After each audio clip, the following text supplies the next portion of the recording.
First of all, first thing I'm going to say in anticipation of what I'm going to tell you here in a minute, which is Newton's law of universal gravitation, okay? What we did with the magnet can lead to nice arcs up to a point, right? But it cannot lead to stable orbits. You can't have a ball orbiting any kind of a magnet in a stable orbit, okay? No matter what you do with the size of the ball, the strength of the magnetic field, and so forth, it can't happen. And that's because magnets occur only as dipoles. Theoretically, there ought to be monopoles that obey an inverse square law.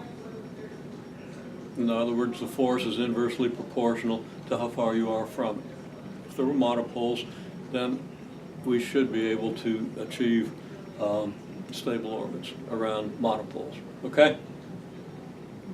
Now we can achieve stable orbits, you know, I mean, look at the universe, you know. Don't try to look at the whole thing at once, but look at the universe. Or just look at the sun and the moon, or satellites. We got thousands of them up there, okay? Or satellite debris, millions of little particles, okay? Which is kind of a bad thing. Okay, so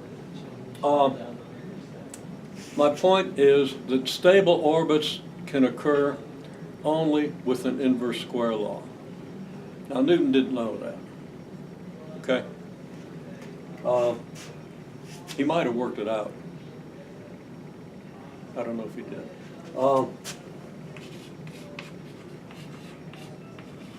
You'd think probably he would have.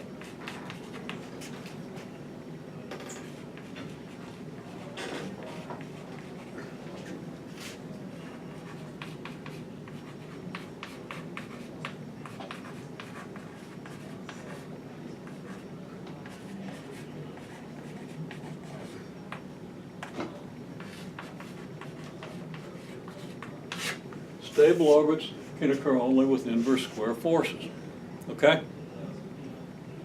Now, to see what that means, what kind of forces can we have? Okay, well, what's an inverse square force look like? Well, first of all, let's think about the force exerted between the two magnets of your toy cars. What does that force look like? If here's your separation,